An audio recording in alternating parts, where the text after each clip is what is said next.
Now we've got a really interesting guest for you guys. Yaron Zilberman is the director of Valley of Tears. It's a 10-part series on HBO Max about the Yom Kippur War in 1973. So Yaron, welcome to TYT. Thank you so much for inviting me. Yeah, of course.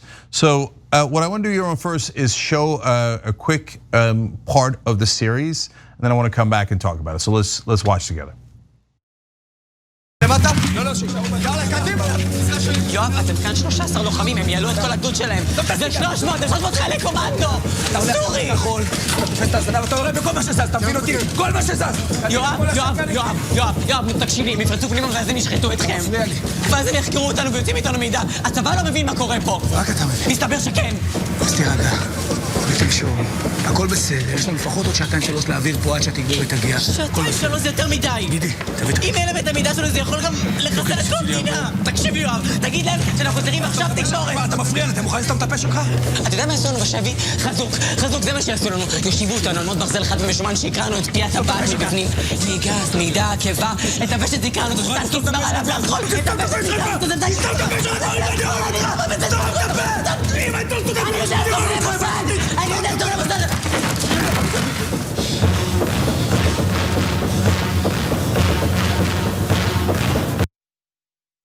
That was gut-wrenching already.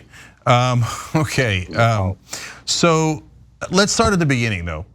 So for folks who don't know, how did the Yom Kippur War start?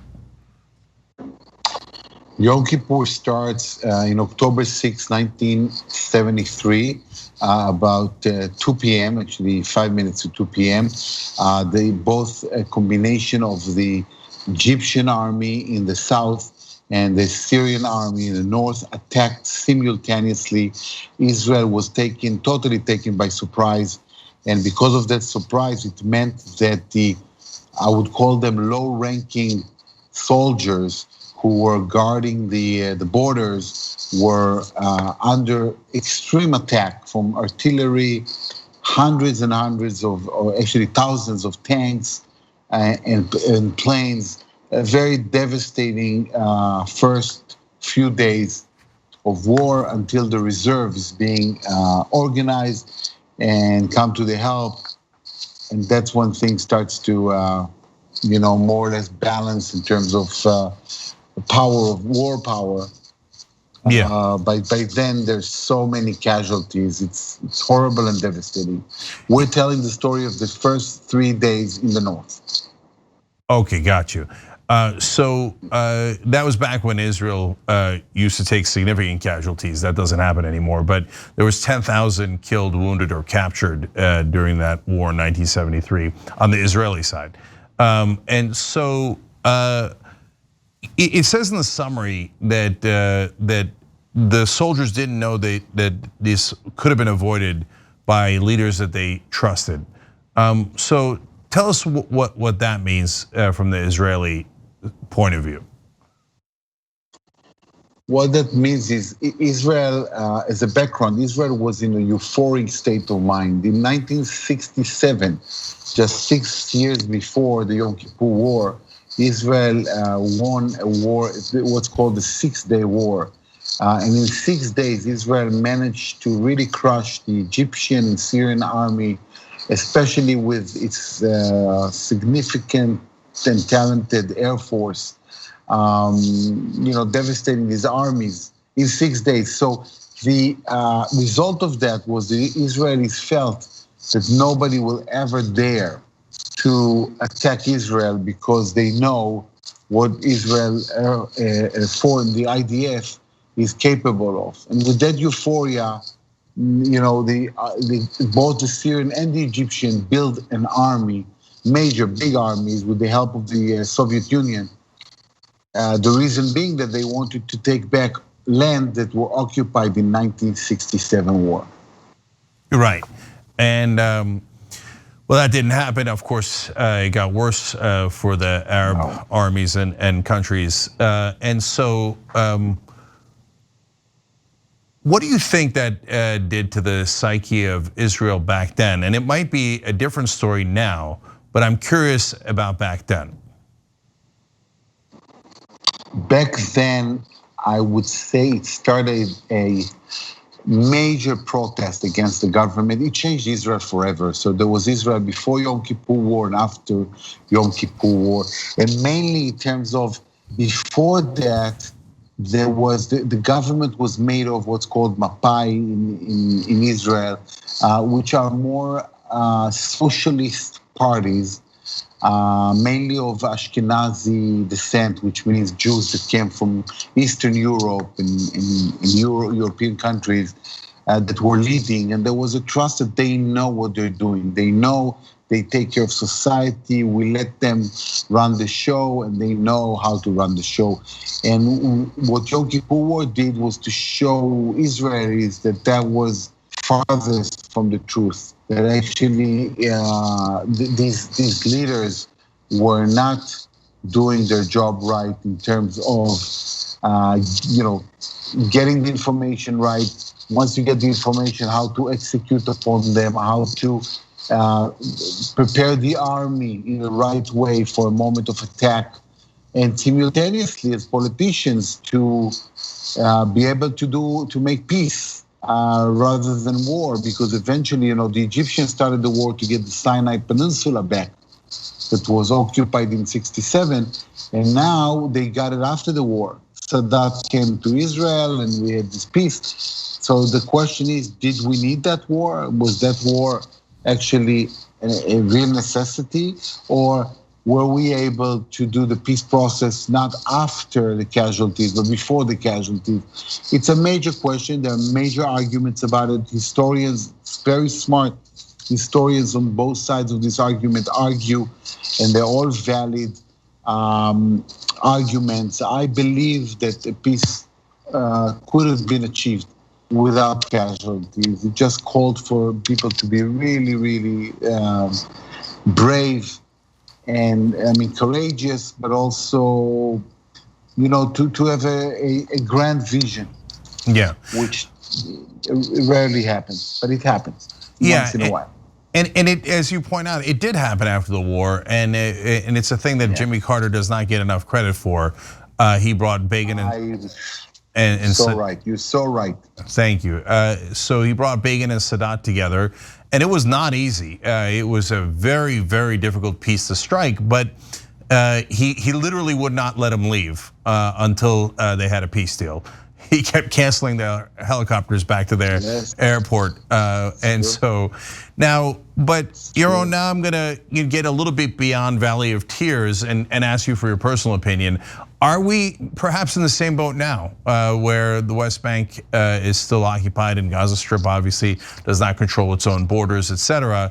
Have we learned any lessons from that? Could we strike a deal now before there are more hostilities and dead on all sides?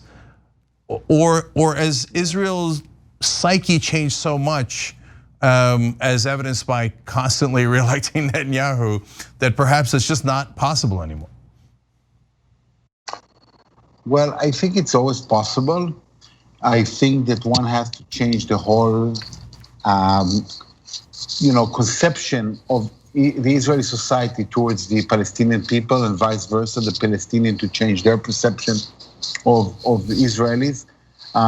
It's very challenging because for so many decades, and especially in the last decade, when Bibi Netanyahu rules the country, that we are bombarded with, statements like there's nobody to talk to, these people are all terrorists, there's no way we can come up with any understanding with them, and therefore there's no need to do any sacrifices for that because we're only going to end up, paying a bigger price. That kind of approach, which I think the end game of this is to say, well, one day they're going to be so weak, they're going to be in such a terrible situation that they're going to beg for any kind of peace. That's the kind of approach, saying, I think it calls for, there's huge danger, as you just mentioned, just like it was better to make peace with the Egyptian. And by the way, that peace saves the Middle East, I can tell you that. That peace saved the Middle East until today. Without that peace, it would be a catastrophe in this region, catastrophe. So instead, but that's the weakness. That's our weakness as human beings. When we're strong, we don't want to give anything because now we're strong. So why should we share? Why should we do it? When we are, then we get hit by something. Suddenly we become wise.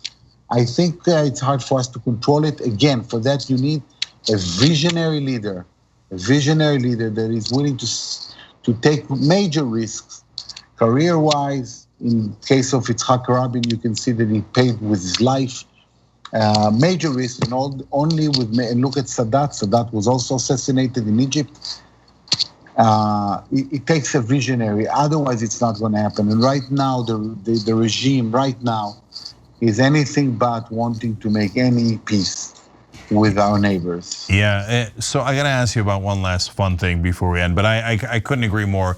And unfortunately, the assassination of Yitzhak Rabin was probably the most successful terrorist attack maybe in world history, and thereby completely eliminating the possibility of peace in the Middle East. But real quick, before we let you go, the Israeli Black Panthers are in the movie. Or in the series, and I don't think a lot of people know about that. So, what are the Israeli Black Panthers? Well, the Israeli Black Panthers is a group of people that organized in order to protest in a more organized manner. Both initially it was more, like protest against government, and then became more political of Jews who came to Israel from Arab countries, from Morocco, from Libya, from Yemen, from Iraq. They got together because they were mistreated, for various reasons. But I can say just the simplest one. It's because Israel was established in 1948. Some of the pioneers, or many, or most of the pioneers, came from Eastern European countries. And the Israelis who came from Arab countries came later, during the 50s, etc. And as always, you have that hierarchy. Those who are in power who gets all the main position in government and main position in the economy, etc. Had that advantage. And that's why a major sort of injustice, social injustice, was happening during the 50s and the 60s. And during the 70s, the second generation, meaning those who were born either here or were born in Morocco when they were very young, they got together to protest. That's the Black Panthers. They call themselves Black Panthers after the American black movement of the Black Panthers. They fought hard, and I can tell you, and that's a part of the Yom Kippur War, or the Yom Kippur War that we're telling. Basically, is that also social tension? I can tell you that this protest was successful, which means that it eventually led to the fact that today we don't see differences in terms of in government. And in any industry, we're completely blended in a great way. Of course, there's always more to go, and more to fight towards social justice and against oppression. All right, Yaron Zilberman, he's the director of Valley of Tears, already incredibly successful series in Israel, and now coming to HBO Max on November 12th. Yaron, great conversation. Thank you for joining us. Appreciate it. Thank you so much. I appreciate it. Thank you. On the go? Don't worry, we got you covered. You can still listen to TYT at our new podcast network. Find us on Apple Podcasts, the Google Play Store, or at tyt.com/podcast.